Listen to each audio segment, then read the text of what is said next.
Ack, I just realized I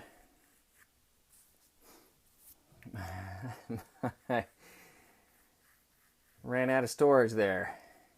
Aren't there commercials about that? Um, but where was I? This is. I'm going to call this either the second or second video for this first stage, or I'm not sure what I'll call it. But I'm blocking in our,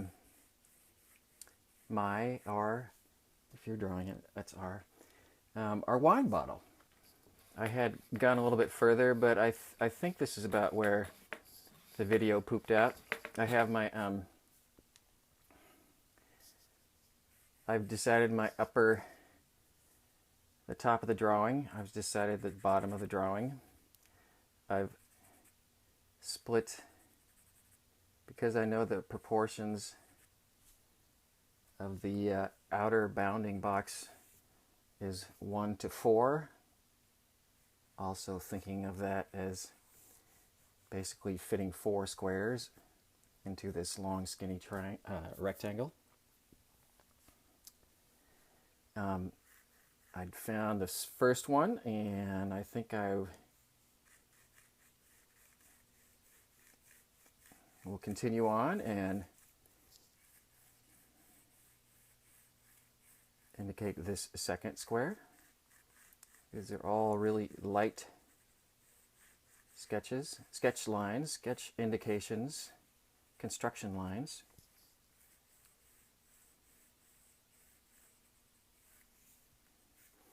So I'm going to be able to erase them because I'm just going to sort of assume they're not exactly where they're going to end up. Just making a rough draft.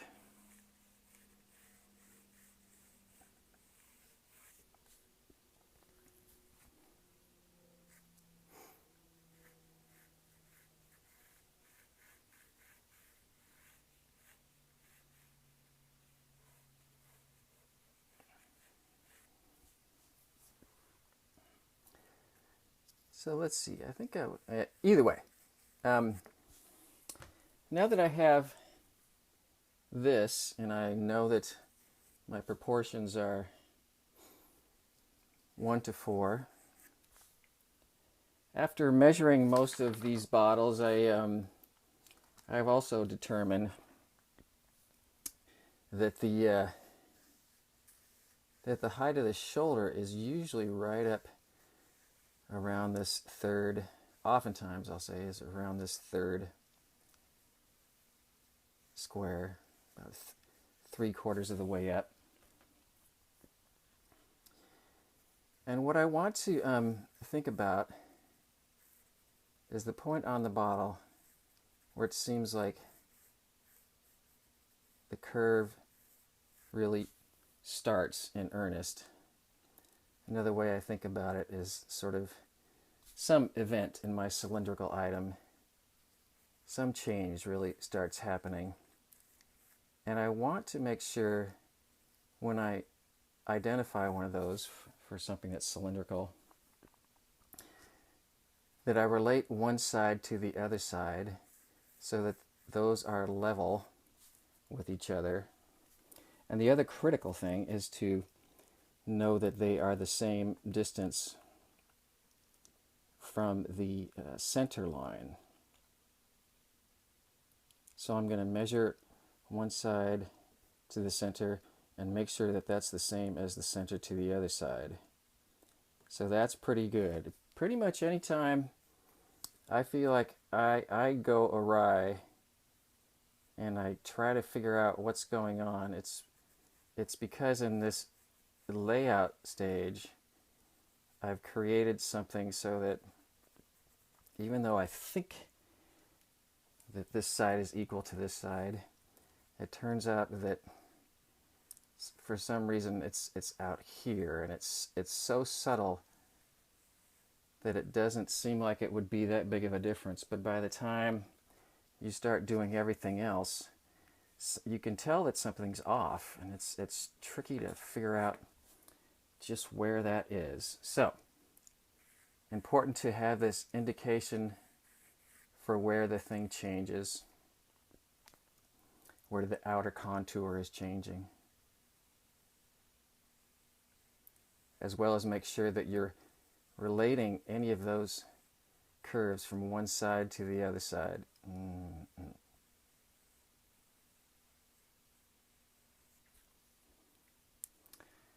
And that they create symmetry. The other thing that I think was cut off was in talking about the stem, the neck, the stem of the wine bottle. From taking some measurements of various wine bottles, I can tell that the width of the neck is usually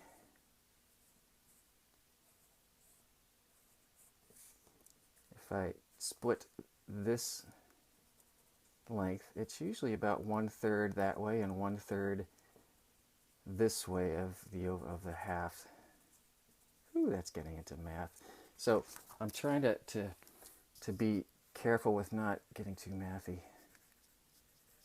But hopefully you can see that just like I've indicated with my level line where something changes, I would also probably indicate with a level line there. We've sort of worked it out, so that's basically this top of the third box, square, not box.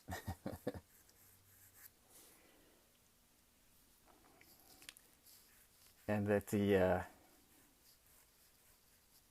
I'm making these plumb line indicators basically for the stem neck.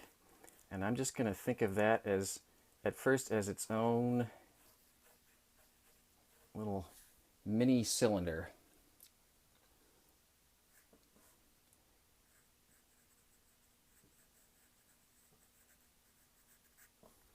Once again, critical to make sure that the distance between one side and the center is the same as the other side, from the center to the other side.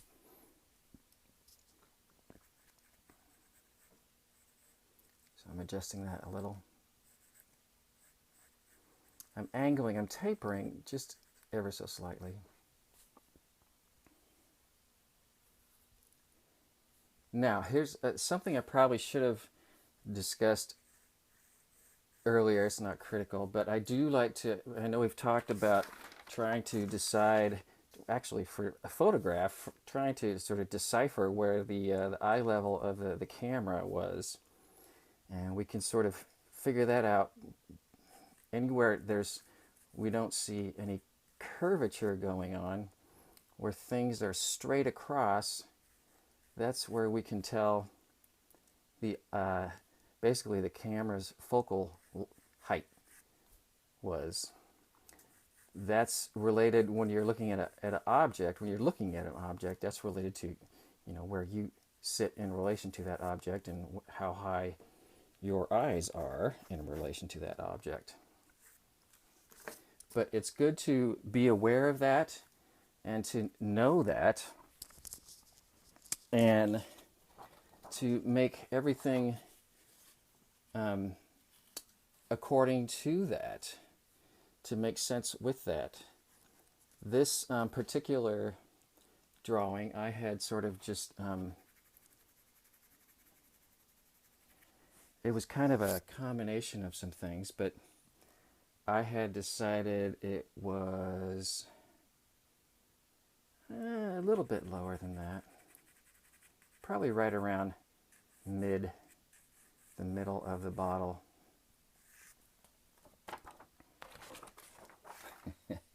This was a bad example, just as well that didn't make it into, at least I hope it didn't. So if this is eye level, and this is where I'm imagining that I'm looking at this bottle. Remember that this is a cylindrical item, so everything that goes above the horizon will really be centered, well, what do I want to say? Will be elliptical in nature, and that ellipse will become more and more circular the further away it gets from the horizon.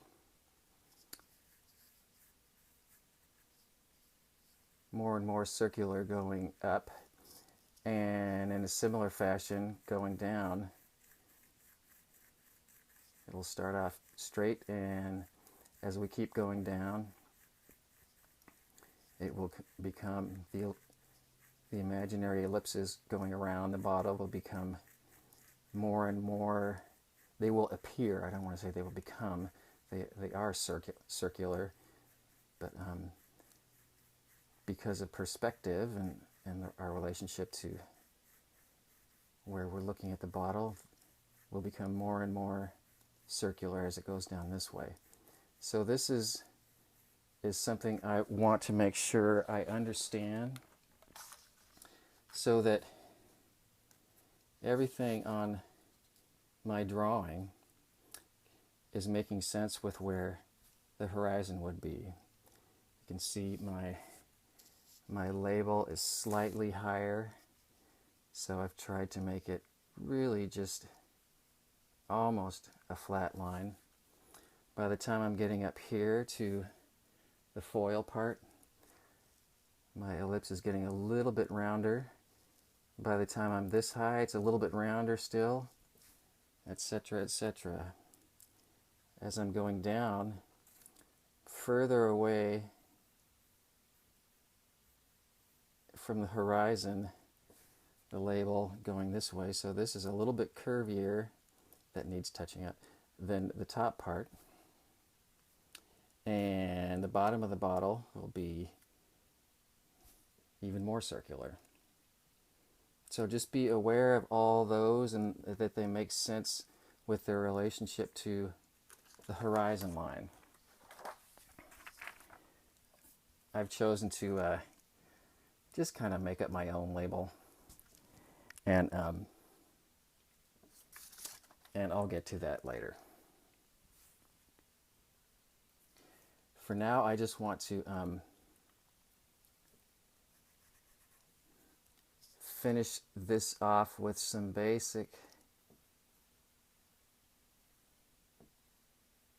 additional marks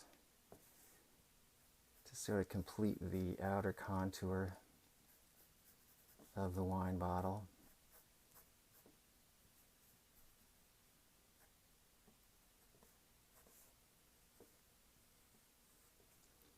I'm going to connect the neck part to the shoulder, kind of a gentle curve. That can be sort of a tricky area to try to make that symmetrical, and we'll talk about that.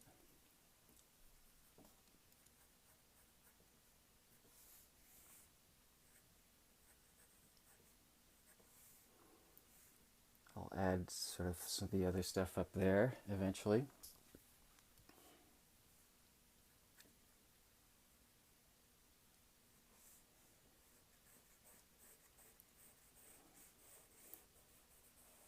I know that some wine bottles will sort of taper as they go down. I'm just gonna leave this guy pretty basic. Some enough tricky things to juggle as it is.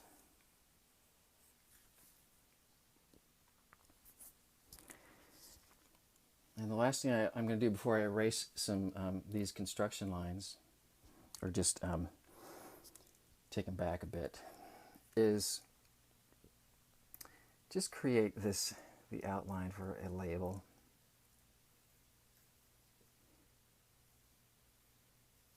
I'm going to go just a little bit above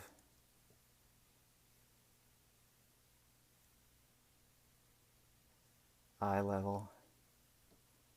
Probably wouldn't be that curvy, but it's my drawing. I get to do what I want.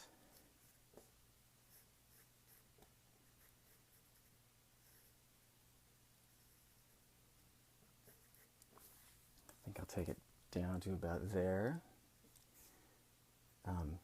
The label, if it's a rectangle in nature, remember that it's going to follow the elliptical contours of the cylinder that it's attached to.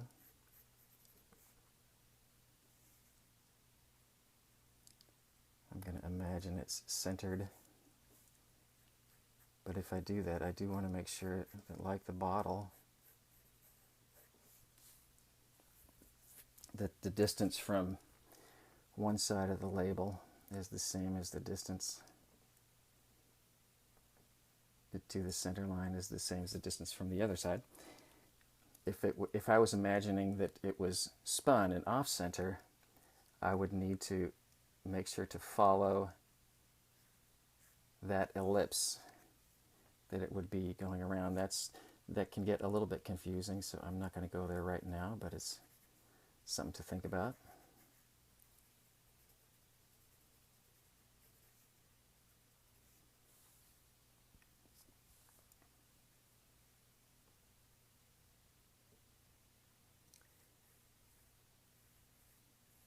So the bottom part of the label, I'm going to create, imagine that it's on following this elliptical nature. I want to make sure it's closer to the horizon than this one. So it needs to be less circular, going down. It is further away from the horizon than this one. This just needs to be sort of really close to level, flat.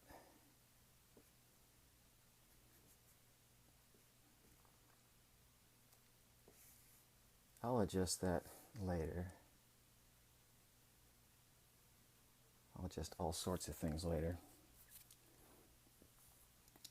But here is my basic construction line. Everything really critical to build around this center axis, to make sure you're matching up, relating one side to the other side, one side to the other side.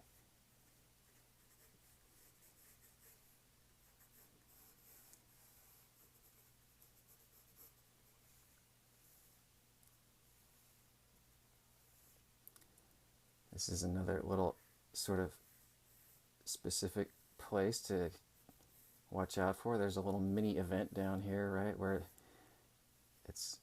the ellipse is definitely curving in at the bottom of the bottle. So I want to make sure that this lines up, these where they turn lines up with each other, relates to each other on that vertical, on that horizontal. And double check to make sure they're the same distance to the center axis. I'm going to stop there, probably erase out a couple lines, maybe do a little shading, very little shading, and be back in a bit.